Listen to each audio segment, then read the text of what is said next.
Righto, so we've had a little play with the battery and we modified it to take a smaller one and point it out and to check your generator wiring, alternator wiring.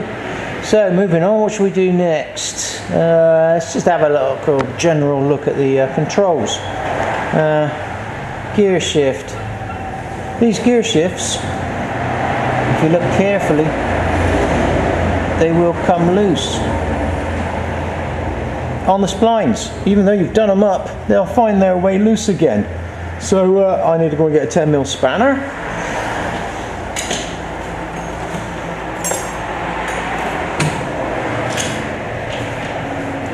You want to keep your eye?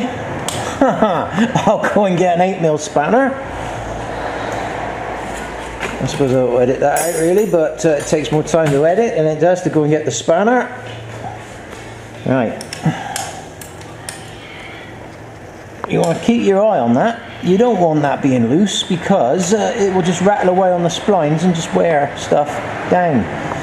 And you end up with a 5-year-old bike. That's if you can't afford to buy a new one every year. You end up with a 5-year-old bike with a sloppy gear shift. So there's that one to be done. The next thing is, he says, looking around for something handy, you need to keep an eye on your gear lever. It's going to get bent and it's going to end up in the casing. Don't let it end up in the casing, because what it's going to do is it's going to chew a hole into your generator. So you want to avoid that at all costs. Also, I'm not very set up, am I, to do all this on the fly? But also, if you're out in the fields and you suffer a big benditure, don't be tempted to try and straighten it out without bracing under your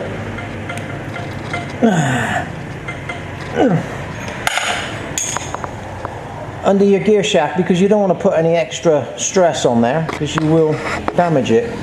So there's a little ledge inside here. You want to get a bit of something underneath there like that, something in the end there like that, and just bend it back down straight. Anything else you can do in the vise. Give this a regular lube, preferably before every ride, because the same again, after a couple of years that's going to be all floppy dangly and bloody horrible. So I do the same with foot pegs. I do the same with the side stand. Every single ride, chain side stand, do them together.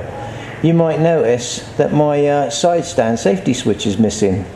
Yeah, we got rid of that bad boy because sometimes you need to be able to start it when it's in gear. You imagine now I want to lubricate the chain, I've got it up on the stand and the stand's down, it won't start.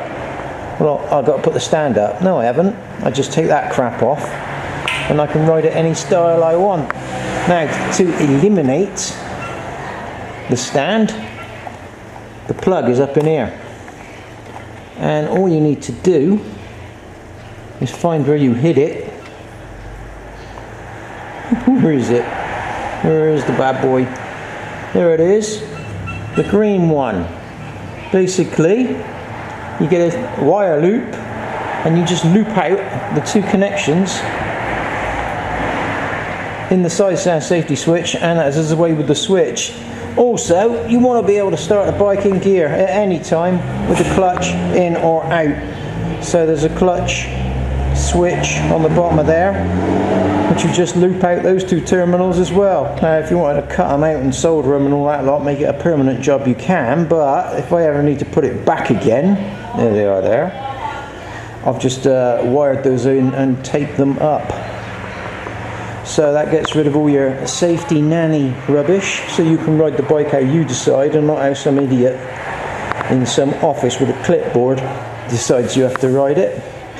Next thing up on the checks, fluid levels. Brake fluid, I've just changed mine, and the same up there, there's a little window, a little stress mark on the bottom of mine there, look. If your fluid is anything other than clear, I mean if it's yellow or brown, you need to be changing it. There's plenty of brake fluid videos on the interweb. So, give the wheel bearings a check. Ooh. Ooh, I've actually got a wheel bearing. Well, people. Yes. How do we translate that? So, get yourself comfortable, grip the tyre top and bottom, and rock it backwards and forwards. You shouldn't be able to feel any kind of clonking, and I can. Maybe if you look at the chain over there, can you see the chain up against that? Nah, you probably won't pick it up on a camera. But yeah, trust me, I've got a wheel bearing gone in the back there, so that's a job to be done. Now the bike sounds all gritty and horrible because I've only just jet washed it off, so all the sand and stuff's still in it. Spin your back wheel, make sure your brakes aren't binding. Check your brakes.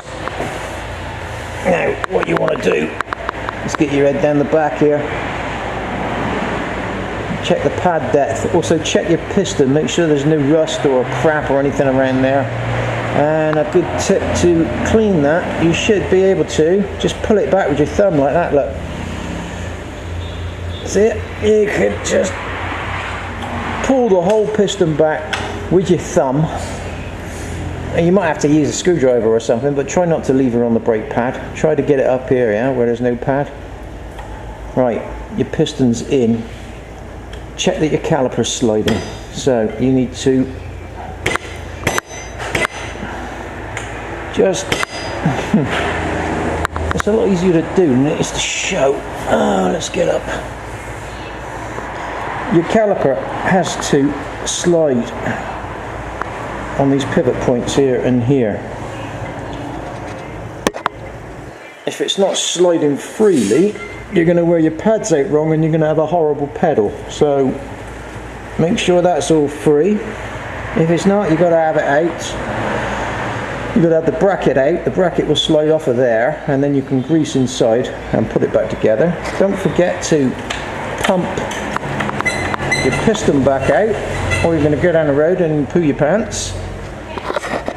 Next thing, your brake lever.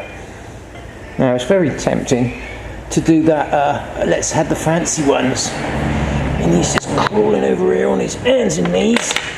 But I fell for the trick of getting the fancy ones. I had the fancy ass black gear lever, which snapped off straight away, and I spent a fortune on the fancy ass black brake lever, which A, wore excessively on the pivot, and B, snapped on the weld. So as far as I'm concerned, that's a complete waste of money. I've gone back to the original one. Now this has been bent right out around here more than once, but you can just put your toolkit tools in it and you can straighten it out on the trail. You've got no hope of straightening that out. That will snap. So we'll throw that on the floor for the junk that it is. And moving on. So we found out that I have got a dodgy wheel bearing at the back. Now to do the front one I need the wheel off the floor, but I need my trusty assistant for that, and she's at the back on the phone to her mother, so that's not going to happen. So we'll just check the brakes free. It was a little bit tight actually, and I can check for rocking at the top there. The other thing you want to watch, these will move around on the bolts even though the bolts are tight, so make sure they've not been A, filled up with mud, and B, knocked out of place, because they'll take the paint off your fork legs, which is what these are supposed to protect. But they've put those little rings right up there, so anything down there is going to get scraped. I mean really that should be down there, but I'm not Mr. Honda. As you can see, both of mine have had some mud damage. Next thing, you want to check your head bearings, but the best way to check that is to pull the forks forward. I'm not going to do that on my stand because it's not designed for that. But if you've got a loose head bearing, you'll notice that as you're riding along, you'll pull the brake on and you'll feel a clonk, which is usually a sign that your head bearings are on their way out. I've actually done these on this one, if I remember rightly. They seized up on me, so they're not a problem. Next up is your air filter. I think we better have a look at that. Where's the screwdriver? And we'll do some mods while we're at it. So if you want to modify your airbox standard, there's a rubber snorkel that comes up here, goes inside. That basically cuts down on the air intake noise. If you get a Dremel or whatever and you cut your airbox all the way around here like this, I've no idea if it gives you any more power, but it does give you a lot more whoop when you're giving it some. So if you want a little bit of extra exciting noise, that's the way to go. Right, air filters. I have done so many air filters in this bike, it's beyond belief actually. Basically, the air filter's in here.